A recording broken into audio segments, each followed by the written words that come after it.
नमस्कार दर्शक बंधु आपण को पुणी थे स्वागत करुच्ची ओडिया टीवी यूट्यूब चैनल आज हूँ मार्च 23 तारिख रविवार। आज सकाल कौन टॉप न्यूज रही आसतु नजर पकईवा ता पूर्व वीडियो को गोटे लाइक कर दिंतु एवं जो मैंने चैनल को एजाए सब्सक्राइब करना चैनल को सब्सक्राइब कर दिंतु। प्रथम खबर नुआ सिलेबस को नहीं गणशिक्षा मंत्री बड़ सूचना 2024-27 शिक्षा वर्ष में लागू होगा जाऊँगी नुआ सिलेबस। प्रथम अष्टम श्रेणी जे बदलिब सिलेबस भाषा संस्कृति ऐतिहासिक आधार करी नुआ सिलेबस गठन करा बोली आज गणशिक्षा मंत्री सूचना देइचंती। परवर्ती खबर उत्तराखंड में चारिधाम यात्रा लगी पंजीकरण आरंभ हो जाएगी। श्रद्धालुओं सुविधा को नजर रखी ऑनलाइन व्यवस्था कर पंजीकरण द्वारा यात्री माने सुरक्षा सहित एवं सार्वजनिक दर्शन कर उत्तराखंड सरकार तरफ घोषणा कर सहित जो मैंने भी यात्रा करने उत्तराखंड जाऊँच समस्त यात्री मानू पंजीकरण करने बाध्यतामूलक कर।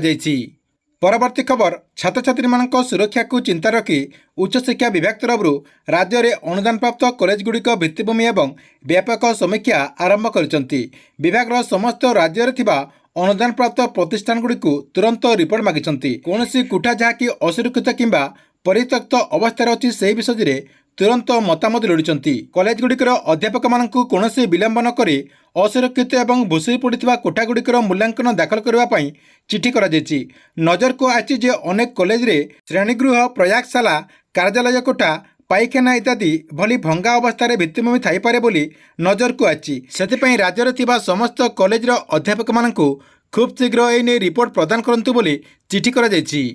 परवर्ती खबर नवदास हत्या मामला रे क्राइमब्रांच आदि खोलताड़ आरंभ करिछि। ब्रजराजनगर थाना रे क्राइमब्रांच पचरा उचरा करिछि। सरोज शाह नामक जन युवक को क्राइमब्रांच आज पचरा उचरा करिछि। हत्याकांड दिन घटनास्थल में उपस्थित थिले सरोज शाह। तत्कालीन आयासी बंधुक को छड़े आनी सरोज शाह बोली अपडेट होइछि।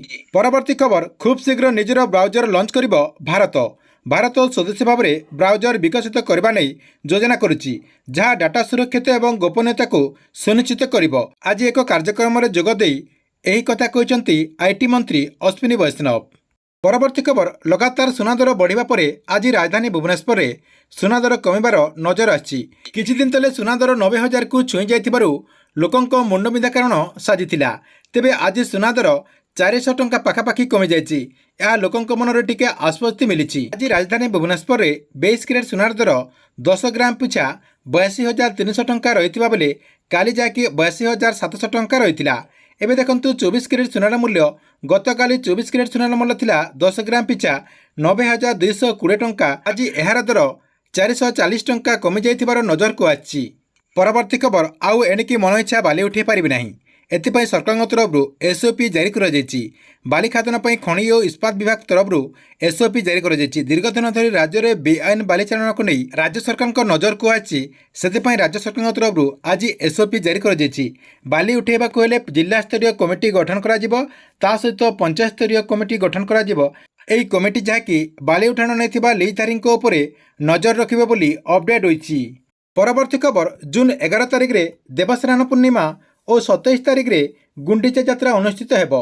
एही विश्व प्रसिद्ध रथयात्रा को नहीं प्रस्तुति कार्य आगे चली। शुक्रवार दिन श्रीमंदिर कार्यालय परिसर में मुख्य प्रशासक अरविंद पाढ़ी अध्यक्षता विभाग अधिकारी मानक नहीं एक बैठक अनुष्ठित होता। रथ काठ संग्रह बासुंगा पाट चंदन रथ टणा दौड़ी किभली सठिक भाव में प्रस्तुत करा से नहीं विस्तृत भाव में आलोचना करा।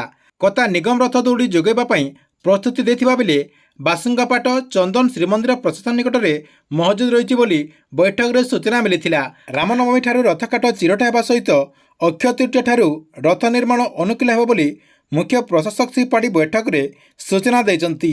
परवर्ती खबर राष्ट्रपति द्रौपदी मुर्मू ओडिशा आसबे। राष्ट्रपति 2 दिनिया गस्तर ओडिशा आछंती।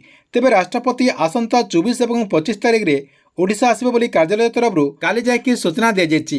राष्ट्रपति मध्याह्न 12:30 रे एक स्वतंत्र वायुसेनार विमान रे स्वामी विवेकानंद विमानबंदर रायपुर रु छत्तीसगढ़ रु बाहरी अपराह्न 1:30 रे भुवनेश्वर विमानबंदर रे पहुंचबे बोली अपडेट होइछि। परवर्ती खबर काल बैशाखी रे क्षयक्षति हेतिबा मयूरभंज जिला को गस्तर जीवे राजस्व और विपर्यय परिचालन मंत्री सुरेश पुजारी।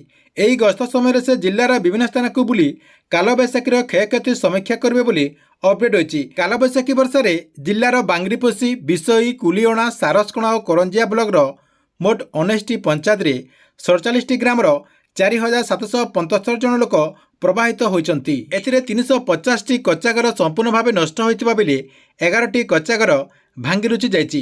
295ଟି କଚ୍ଚାଘର ଆଂଶିକ ଭାବେ ନଷ୍ଟ ହୋଇଥିବା ବେଳେ 4 ଗୋଟି ଗାଈ ଗୁହାଳ ନଷ୍ଟ ହୋଇଛି। ଏହା ବ୍ୟତୀତ କୁଆପଥର ବର୍ଷା ଯୋଗୁଁ ଫସଲ ନଷ୍ଟ ହୋଇଥିବାର ଅପଡେଟ୍ ହୋଇଛି। ପରବର୍ତ୍ତୀ ଖବର, ଟେଲିକମ୍ ଠକେଇକୁ ମୁକାବିଲା କରିବା ପାଇଁ ଭାରତ ସରକାର ଶୁକ୍ରବାର କହିଛନ୍ତି ଯେ ସଞ୍ଚାର ସାରଥୀ ପୋର୍ଟାଲ ମାଧ୍ୟମରେ ଏପର୍ଯ୍ୟନ୍ତ 3.4 କୋଟିରୁ ଅଧିକ ମୋବାଇଲ ଫୋନ୍ କନେକ୍ସନ୍ କଟାଯାଇଛି। ଏଥିରେ 3.19 ଲକ୍ଷ IMEI ନମ୍ବରକୁ ମଧ୍ୟ ବ୍ଲକ୍ କରାଯାଇଛି। ଦୂରସଞ୍ଚାର ବିଭାଗ ତରଫରୁ କୁହାଯାଇଛି ଯେ AI ସାହାଯ୍ୟରେ ହ୍ୱାଟ୍ସଆପ୍ ନମ୍ବର ମଧ୍ୟ ବ୍ଲକ୍ କରାଯାଇଛି। ଜାଣିବାକୁ ମିଳିଛି ଯେ 16.97 ଲକ୍ଷ ହ୍ୱାଟ୍ସଆପ୍ ନମ୍ବରକୁ ମଧ୍ୟ ବ୍ଲକ୍ କରାଯାଇଛି। ପରବର୍ତ୍ତୀ ଖବର, ବାଂଲାଦେଶରେ ଶେଖ ହସିନା ସରକାରଙ୍କ ପତନ ପରେ ଏବେ ବି ଅସମ୍ମାନ ରହିଛି। ଏବେ କିନ୍ତୁ ଖବର ମିଳିଛି ଯେ ଦେଶରେ ପୁଣି ଥରେ ହେବାକୁ ଯାଉଛି ସରକାର ପରିବର୍ତ୍ତନ। ପରବର୍ତ୍ତୀ ଖବର, ଗଜପତି ଜିଲ୍ଲାରେ ସୁଧୁରିବାର ନାଁ ନେଉନି ଜନନୀ ଯନ୍ତ୍ରଣା। ରାସ୍ତା ନଥିବାରୁ ଅଦାଲତରେ ପ୍ରସବ କରୁଛନ୍ତି ଗର୍ଭବତୀ ମହିଳାମାନେ।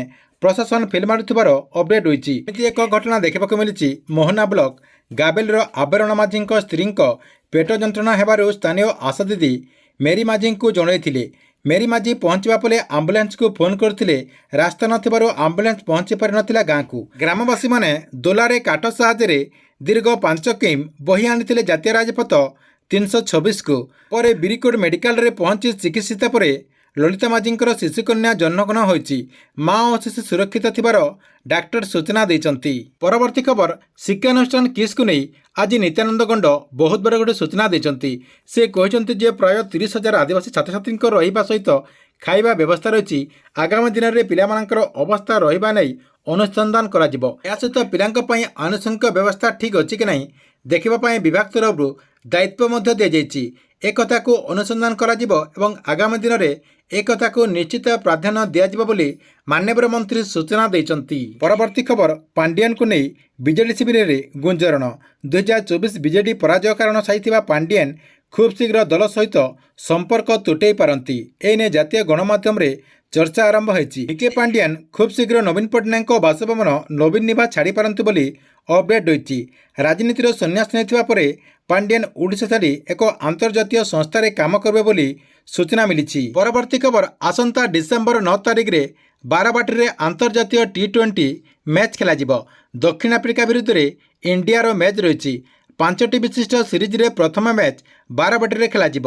ଦ୍ୱିତୀୟ ମ୍ୟାଚ୍ ରହିଛି ନାଗପୁରରେ, ତୃତୀୟ ରହିଛି ଧର୍ମଶାଳା, ଚତୁର୍ଥରେ ରହିଛି ଲକ୍ଷ୍ନୌ ଏବଂ ପଞ୍ଚମରେ ଅହମ୍ମଦାବାଦରେ ଖେଳାଯିବ ବୋଲି BCCI ତରଫରୁ ଅପଡେଟ୍ ରହିଛି। ପରବର୍ତ୍ତୀ ଖବର, ରାସନ କାର୍ଡକୁ ନେଇ ଦେଖନ୍ତୁ, ଯେଉଁମାନେ ଏପର୍ଯ୍ୟନ୍ତ ରାସନ କାର୍ଡରେ ଇ-କ୍ୟାସିଟିକୁ କରିନାହାନ୍ତି ସେମାନେ ଖୁବ୍ ଶୀଘ୍ର ରାସନ କାର୍ଡର ଯେଉଁ ଇ-କ୍ୟାସି ପ୍ରୋସେସ୍ ରହିଛି ସେହି ଇ-କ୍ୟାସି ପ୍ରୋସେସ୍ଟିକୁ କମ୍ପ୍ଲିଟ୍ କରିଦିଅନ୍ତୁ। କାହିଁକିନା ଆପଣଙ୍କ ପାଖରେ ଆଉ କମ୍ ସମୟ ରହିଛି। 31 ତାରିଖ ଆପଣଙ୍କର ଲାଷ୍ଟ ଡେଟ୍ ରହିଛି। ମାର୍ଚ୍ଚ 31 ତାରିଖ ୟାର ଲାଷ୍ଟ ଡେଟ୍ ରହିଛି। ସେଥିପାଇଁ ଯେଉଁମାନେ ଏପର୍ଯ୍ୟନ୍ତ ଇ-କ୍ୟାସିଟିକୁ କରିନାହାନ୍ତି ଇ-କ୍ୟାସିଟିକୁ କରିଦିଅନ୍ତୁ।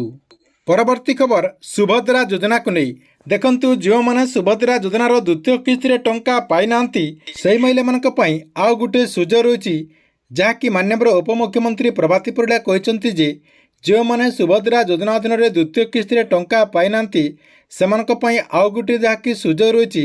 ତାଙ୍କର ଯେଉଁ ଡକୁମେଣ୍ଟ ରହିଛି ସେହି ଡକୁମେଣ୍ଟଟିକୁ ଆଉ ଥରେ ଭେରିଫିକେସନ୍ କରାଯିବ। ଆପଣଙ୍କର ଯେଉଁ ଡକୁମେଣ୍ଟ ରହିଛି ସେହି ଡକୁମେଣ୍ଟଟିକୁ ସରକାରଙ୍କ ତରଫରୁ ଆଉ ଥରେ ଭେରିଫିକେସନ୍ କରାଯିବ, ଯାହାକି ଡୋର୍ ଟୁ ଡୋର୍ ଆପଣଙ୍କ ପାଖକୁ ଯାଇକି ସରକାରୀ ଅଧିକାରୀମାନେ ଆପଣଙ୍କର ଡକୁମେଣ୍ଟଟିକୁ ଯାଞ୍ଚ କରିବେ ଏବଂ କାହିଁକି ଆପଣଙ୍କୁ ସୁଭଦ୍ରା ଯୋଜନା ଅଧୀନରେ ଟଙ୍କା ମିଳିଲାନି ସେ ନେଇ ଯାହାକି ଆପଣଙ୍କୁ ଅବଗତ କରିବେ ଏବଂ ଆପଣମାନେ ଯଦି ସୁଭଦ୍ରା ଯୋଜନା ଅଧୀନରେ ଟଙ୍କା ପାଇବା ପାଇଁ ଯୋଗ୍ୟ ହୋଇଥିବେ ଆପଣମାନେ ଯାହାକି ଆପଣଙ୍କର ଯାହା ବି ଡକୁମେଣ୍ଟ ରିକ୍ୱାର୍ଡ଼ ଥିବ ସେହି ଡକୁମେଣ୍ଟଟିକୁ ଦେଇକି ସୁଭଦ୍ରା ଯୋଜନା ଅଧୀନରେ ଆପଣଙ୍କର ଯେଉଁ ନେକ୍ସଟ କିସ୍ତିର ଟଙ୍କା ଆସିବ ସେହି ନେକ୍ସଟ କିସ୍ତିରେ ଆପଣ ଯାହାକି 10,000 ଟଙ୍କା ପାଇପାରିବେ।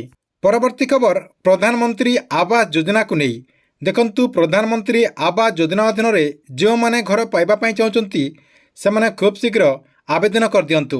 କାହିଁକିନା ମାର୍ଚ୍ଚ 31 ତାରିଖ ୟାର ଲାଷ୍ଟ ଡେଟ୍ ରହିଛି। ମାର୍ଚ୍ଚ 31 ତାରିଖ ଭିତରେ ଆପଣମାନେ ଆଉ ଆବେଦନ କରିପାରିବେନି। ଆପଣଙ୍କର ଯେଉଁ ସର୍ଭେ ରହିଛି ସେ ସର୍ଭେଟିକୁ କମ୍ପ୍ଲିଟ୍ କରିଦିଅନ୍ତୁ।